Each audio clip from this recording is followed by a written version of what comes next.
And our Bible reading this week is in Acts chapter 6.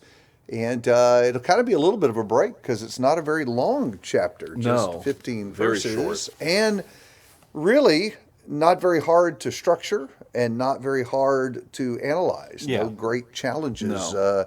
at least theologically or with textual issues in this Right. text. Basically, if you want a big idea for chapter 6, it is trouble. Right. And the chapter structures for us conveniently into two different kinds of trouble.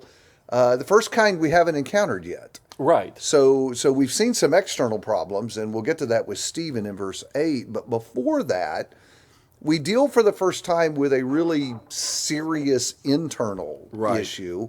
I guess that's not exactly true. We got to say that Ananias and Sapphira was an issue, but a different kind of issue. There you have sin. Here you have a fracture in the body. Right. That there's some trouble over. So, how about a quick comment on this Hellenistic native Hebrew thing? Maybe Yeah. maybe folks will benefit from some context on that. Sure. That's another example of, again, cultural differences in the church. Yeah. You have Jews who were local in Jerusalem who became Christians. You had Jews who were out of towners who came in for Pentecost, were converted, had stuck around. That's why we needed more money to feed the people. And Ananias and Sapphira were the money giving part of feeding people. Now this is the distribution of the food provided by that money. But the locals were making sure their own were taken care of and the out-of-towners were being neglected. The Hellenistic Jews are the Greek-speaking Jews. They don't really speak Aramaic. They're not local. They speak Greek because they come from the other parts of the Roman Empire. And so they're naturally getting left out. Or their widows are getting left out and needs being met because the locals are making sure their own get taken care of. Interesting the way the money, since it has come up, It's caused nothing but has problems. been the source of problems. Maybe Yeah. there's a point to be Lesson. made there.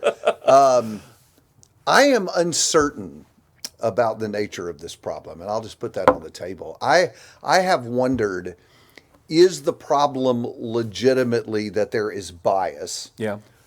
or is the problem that they have grown so large so quickly that whatever mechanisms were in place for distribution weren't working anymore? And the reason I would say that is you would think if this was a bias issue, that this would have just been like a Matthew 23 moment where he calls him out and rebukes him. Right. But that isn't what happens.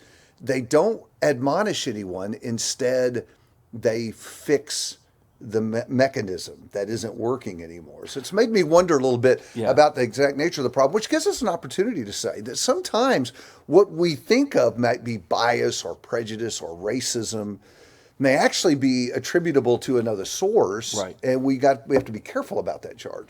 Or sometimes even just simple neglect, because it is interesting that the out-of-towners, the ones who weren't local or maybe just falling through the cracks, it is interesting when they said, look out among you and choose 7, the names of all 7 are Greeks. That's we don't pick up on that because we're just reading this all in English translation, but the men that were picked were themselves Hellenistic to make sure that their women were being taken care of. So it is maybe just, again, somebody falling through the cracks. And it can happen. Yep. And in this setting, notice, I think there's a perception issue going on there. Why is this happening? Why is it our widows? Interesting stuff. I think verse 7 is really important. Yeah. The word of God kept spreading. Yep. So one of the things about troubles early disciples encountered is they were always met with some kind of an effort to repair or fix so that the word could keep spreading. And that idea you find again and again in Acts. We got to fix this so we can keep doing what's important. Now, that's interesting here because you would think feeding widows would be right up there at the top of Right. priorities. And yet it isn't. As important as it is, it still ranks under doing the things that pertain to people's eternal salvation. Absolutely. And again, you see that with the 12 basically saying, this is important, but not so important that we should leave the ministry of the word and prayer. Such an important point. In fact, it's odd today that many religious groups Flip it. have absolutely flipped it, doing very little to spread the gospel in the world. Yeah. But they are very much about meeting social and societal needs and things like that. Not that those aren't important, But they're folks, not the priority. priority is always the spread of the gospel. Okay, so we need to say a little bit about the second part. Yeah. But not too much because really It's a setup for it's only 7. it's only an introduction. In fact, Right. really maybe 6 should have begun at verse 8 because really the first part of 6 kind of ties back to the whole money That's thing, right. goes back to chapter 4. And then as we press on with verse 8, that's really going to carry over into the next chapter as Right. well, because we have the Stephen story. He's preaching. Yeah. He encounters some opposition. He does. And I think part of what we do with just this little bit of an introduction, and especially you'll see this as we move into chapter 7 the following week.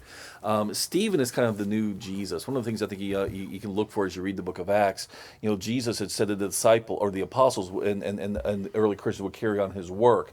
And so Stephen goes on trial against the Jewish authorities. They say many of the same accusations against Stephen that they laid against Jesus. He speaks against the temple, things like that. He speaks against Moses, some things like that. Eventually, in chapter 7, Stephen will say, like Jesus on the cross, lay not this sin to their charge, kind of like a father forgiving what to do. Interesting. Right. Stephen, and Stephen dies. He's the first Christian to die in this. So this is meant to set up, or kind of even set Stephen up as as kind of another Jesus who is falsely accused, unrighteously tried. And then verse 15, all who sat at the council saw that his face was like the face of an angel. It's almost like a little bit of a transfiguration there.